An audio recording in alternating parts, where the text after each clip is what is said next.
கிறிஸ்துவுக்குள் அன்பானவர்களே, இன்றைய காலை வேத தியானம் நீதிமொழிகள் 20:4. சோம்பேறி குளிர்கிறதென்று உளமாட்டான், அறுப்பிலே பிச்சை கேட்டாலும் அவனுக்கு ஒன்றும் கிடையாது. அன்புக்குரியவர்களே, சோம்பேறித்தனமான ஆவியின் பயங்கரமான ஒரு விபரீத விளைவை இங்கு வேதம் நமக்கு அறிவிக்கின்றது.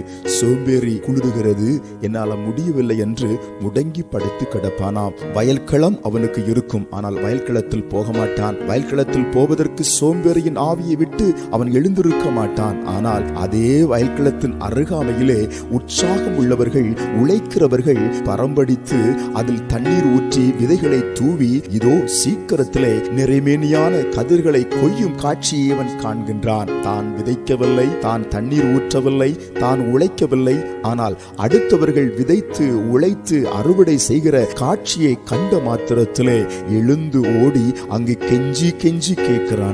எனக்கு ஒரு கட்டு கொடுங்கள், எனக்கு ஒரு பாத்திரம் நிறைய தானியம் கொடுங்கள், எனக்கு ஒரு சாக்கு நிறைய தானியம் கொடுங்கள். ஆனால் வேதம் சொல்லுது, எவ்வளவுதான் கண்ணீரோடு அவன் கேட்டாலும், எவ்வளவுதான் கெஞ்சி அவன் கேட்டாலும் யாரும் அவனுக்கு உதவி செய்யாதபடி ஆண்டவரே அவர்கள் இருதயத்தை அடைத்து போடுகிறாராம். ஆம் பிரியமானவர்களே, எவ்வளவுதான் கேட்டாலும் ஒன்றும் கிடையாதவனாய் குறைவுபட்டு தன் வாழ்க்கையை முடித்துக் கொள்கிறான். சோம்பேறித்தனமான ஆவிக்கு இன்றைய முடிவு கட்டி உற்சாகத்தின் ஆவியை நாம் தரித்துக் கொண்டு தேவனுக்காய் எழும்புவோம், ஜெபிப்பதற்காய் எழும்புவோம், தேசத்தை சுதந்திரிக்க எழும்புவோம். கர்த்தர் உங்களை ஆசீர்வதிப்பார். ஜெபிப்போம். அன்பின் பரலோக பிதாவே, சோம்பேறித்தனமான ஆவிகள் எங்களை விட்டு விலகட்டும். எழுப்புதலுக்கேற்ற காரியங்களை நாங்கள் மிக உற்சாகத்தோடு செய்ய எங்களை தூண்டி விடுவீராக.